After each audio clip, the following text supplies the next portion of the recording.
Welcome to our viewers in Nigeria and across Africa. It's the conversation on TOS Television Network, your digital first Pan-African news network, reaching you live from Nigeria's capital city, Abuja. And as always, my name is Adesuwa. We'll quickly bring you COVID-19 updates from across Africa right now. And as I always tell you, COVID is real. Do your part so you and the next person will be safe. So we don't have to come back here every time and, stop talking about numbers of casualty, active cases and all of that. And things can just go back to the way they used to be, or better than that even. So COVID-19 updates from across Africa, and after that we'll be going straight into the big story.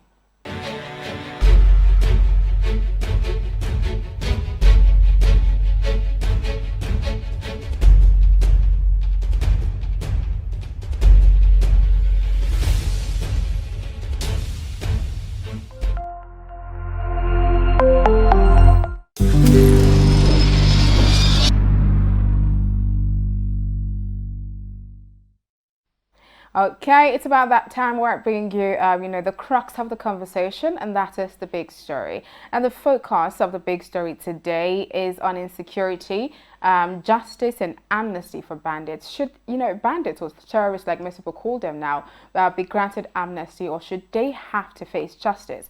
To, shed light on this conversation, to, just give us a brief into this conversation is Mr. Felix Adetowobo, a public affairs analyst. Good morning and welcome to the show. Good morning. Thanks for having me. Yes, how are you doing? I'm fine. Okay, so we'll just go straight into the conversation. So a former director of Army Public Relations, that's Brigadier General Sani Usman, said that hardcore elements, that's bandits, or, criminals, terrorists, or basically like most people like to call them, should have to face the justice system at a time where quite a number of persons are clamoring for amnesty, reintegrating them into the society, and even the bandits, surrendered bandits, having to come out and say, look, we're sorry, forgive us, and then just accept us back into the system. What do you think it should be? Should they have to face justice, or, be granted amnesty? Oh, well, thank you. What is justice in the first place? I think that's how we should, pick it from. Justice is fairness. Justice is equity. And you can't treat someone with a kid glove while a child has been beaten. You just wave at him or her. That's not justice. You have to treat both parties equally. And in this instance, I think reintegrating them is like playing with the devil. And if you are playing with the devil, they say you use a long stick. And because if you have to look at it, we've seen instances where these people who are taking human lives, you brought them back to society. At the end of the day, you discover that they are doing something else inimical to society. Yes.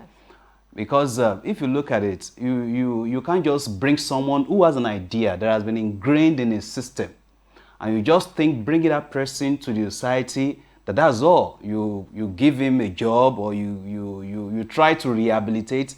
These people have gone beyond rehabilitation. I'm sorry to say, but that's what I feel, because this is an idea. How do you take this idea away from them? What if the integration you are trying to do for them is not okay by them? Do you even know how much they are being paid from where you are trying to bring them from? So these are the things that we just need to look at. Let them face justice. They've done what is bad to society. They've made children, they've made women, they've made them to suffer. Many are homeless, many are fatherless. Most of them are in IDP camps. What have they done to those in the IDP camps? Governments on its own, what have they done in states and in the federal level? What have they done, to these people to ease all the things they've really gone through? So you now want to bring these people that have caused them pain, caused them tears, you now want to bring them again in society? No, we have to think about, let them face justice. Okay. A lot of people have argued, people that are arguing for the position that amnesty for bandits is the way to go, have said if you grant them amnesty, it's a way for telling, having to lure others into saying, look, we know you have done this, and then we know that you're repentant. So instead of you having to face justice, we can just find a way around it. So a lot of them just look at having to surrender instead of having to just say, okay, I'd rather die here. It's one way of having to tackle, the issue of security and terrorism that we're facing in the country. Well, it's done all over the world, but it is done where you know who you are fighting. If you don't know who you are fighting, then we have different, they say Boko Haram, but we now discover that we have different Boko Haram. So you don't even know who and who. If you remember in 2014, President Goodluck Jonathan tried, to negotiate with these people. Yes. But different factions started coming up until the former leader, the army said is dead now, until he came out and said he didn't send anyone to negotiate on his behalf. Yeah. So who do you really want to negotiate with? And if the government is not careful with all this kind of negotiation, trying to okay, these are the set of people that are the real Boko Haram, let's pay them, let's do this and that. At the end of the day, what if the real Boko Haram comes out and says they are not the ones? Who are we fighting? Do we even know? These are the problems. And the government have to be careful. The military must be careful with all these things. It has happened before. We shouldn't allow such mistake to continue. If it happened during Goodluck and he couldn't handle it because he didn't know the person to really face, to really, compensate or to give whatever. But now the same thing is coming to us in the face and we are thinking of rehabilitating. That's why anyone caught should be brought to justice. Okay. And should experience the full wrath of the law. Okay, justice for them. Let's move over. You mentioned earlier that we already have different factions of bandits. It's gone beyond Boko Haram. Then there's the ISWAP, and then the ISIL, and all of that across West Africa. And the Chief of Defense Staff said last week that he killed the leader of ISWAP, the West African region of ISWAP. So how do you think this affects the security architecture of Nigeria? Where does it leave us at this point? I just hope that they've killed him. Yes. Because the former Shekau, we heard that Shekau was killed like 5 times. Yeah. The next thing you see him coming up with a video that he's not dead, So I just believe that is he Al-Banawi now. Yes. I hope that because according to his statement, he said he's dead and is dead for good. Yes. I heard him well. But let's just believe and hope that that's so. But where does it leave us, in the architecture, the security architecture of the country? Still, to be sincere with ourselves, if Boko Haram, according to the military, is being overpowered by ISWAP. Now, ISWAP has gone beyond the territory of Nigeria. It's West Africa. And if we go for that, they also have their link, with all the terrorist organizations all over the world. So that shows that this thing has gone international and we have to be more careful. The military should come up with a better strategy to see. It's not just killing the leader. That's why I said about idea. It's not the idea. If you like, kill all the leaders.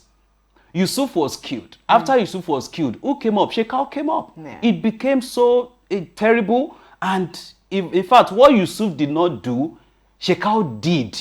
And we are still feeling the pain still today. So we have to be careful. Let's forget about the leader of ISWAP being killed.